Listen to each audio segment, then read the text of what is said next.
down while I drink this alcoholic beverage.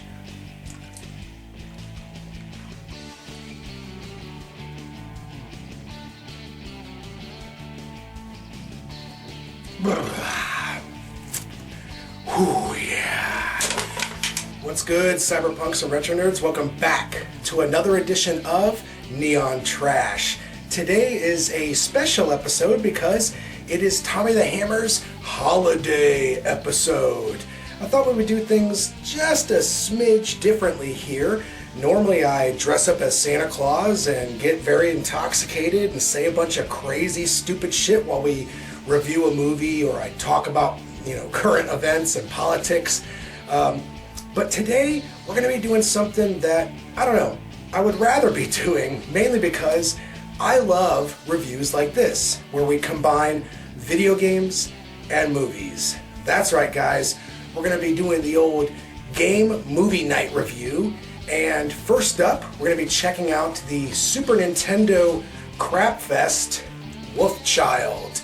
This right here is a bootleg. Why? Well, I happen to get it for free on AliExpress, so why not? Let's check it out. Wolfchild. And then we're also going to be diving into this horror movie collection that I have here, mainly the movie Wolfen, because I haven't watched it in quite some time and I've been itching to do a review on it for a while now. So there you guys have it. That's tonight's theme, werewolves. Stick with me, motherfuckers. You're not gonna want to miss this one.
The Sega CD version of Wolfchild. It's more than just a conversion. With expanded music and graphics and 5 new levels, this version is like a whole new game.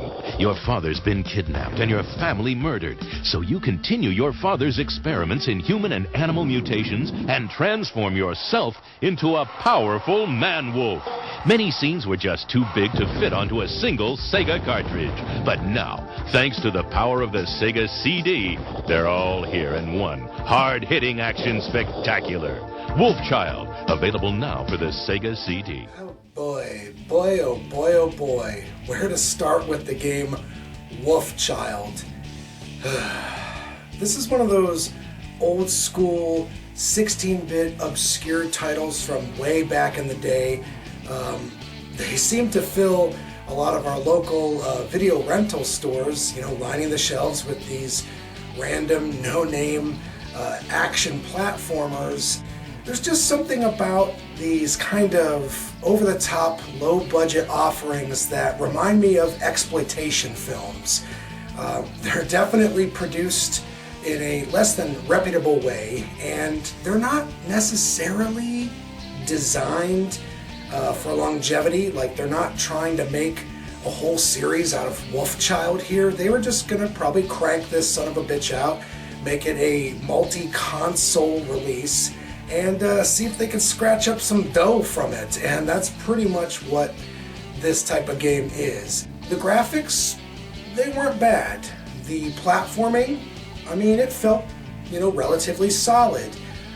There was a couple of, gameplay dynamics that I thought were kind of weird, because everywhere on the stage, things were exploding. There's lightning, there's fire, there's enemies coming at you with guns, and you rarely turn into a werewolf. When you finally get the werewolf power-up, it's not all that strong. I gotta say, guys, I don't think this game is a winner at all. It's definitely not going to be one of those hidden gems that younger generations dig up and they go, my goodness, what a classic, what a hidden gem. Nothing of the sort. This game is definitely low budget, and if you're into that sort of thing, if you like exploitation films, and you like down and dirty, low budget, sleazy video games, then definitely check out Wolfchild. This type of crap kind of speaks to me. So in a way, I want to give this game a 6, which is, being kind of nice. But ultimately, guys, I got to give it a flat 5. But this is awful by comparison to like something like Super Mario Brothers, Donkey Kong Country, Legend of Zelda, anything that is, notorious on the Super Nintendo. This game is definitely gonna be forgotten throughout the years, but I'm happy that it's in my collection. So guys, with that being said, let's move on to tonight's review of the movie Wolfen. I can't wait to dive into this collection, sit back, drink some more, and watch a good old-fashioned werewolf horror movie from 1981. That's right, guys, that's Tommy the Hammer's birth year. Yeah, it was meant to be. So you guys know this routine. Check out that motherfucking trailer. Peep that shit. 4, 3,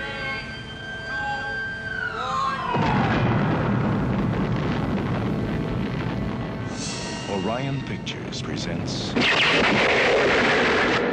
Wolfen. For centuries, they have been hiding in the rubble of your cities. The concealed threat, the invisible terror. Chris! You scared me. They can sense the rhythm of your blood. Hear clouds pass overhead. See where you are blind. A force so deadly, it will tear the scream from your throat. Wherever you are, they are. Somewhere in the world, every other day, a corporate executive is assassinated. Team her up with Wilson. There's not a trace, not a speck of metal. Nothing softer could have ripped and ravaged like this. Is it an animal? Well, it ain't human. Do you realize how many people disappeared without a trace? Something out there might be eating people. Did you hear that? What do you think it was? You were being lured. We were being separated. By what? The carnivore. You got yourself some kind of meat eater. Meat eater, meat eater, meat eater, meat eater. What is it? It's Wolfen. They're only animals. They might be gods. In their eyes, you are the savage.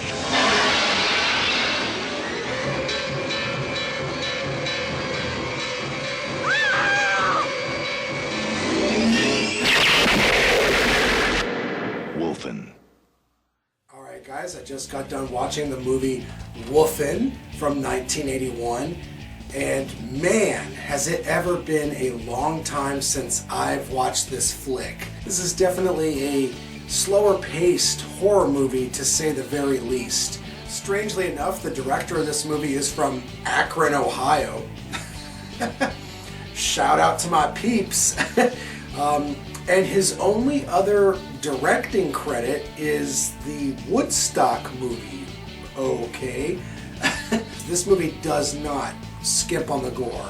Let me tell you guys something, it is gruesome. Now this collection of horror movies that I've got here is definitely all over the place, but Wolfen, in my opinion, is the shining beacon to this 4-movie collection here. And, you know, the movie itself is not like conventional werewolf movies. Yeah, you know, the main villain or killer is a wolf, but the way it's handled is far more mystical, far more supernatural and abstract than, say, something like The Howling or Silver Bullet or An American Werewolf in London. I'm leaning towards a solid 7.5. It's not perfect. There's nothing quite like it.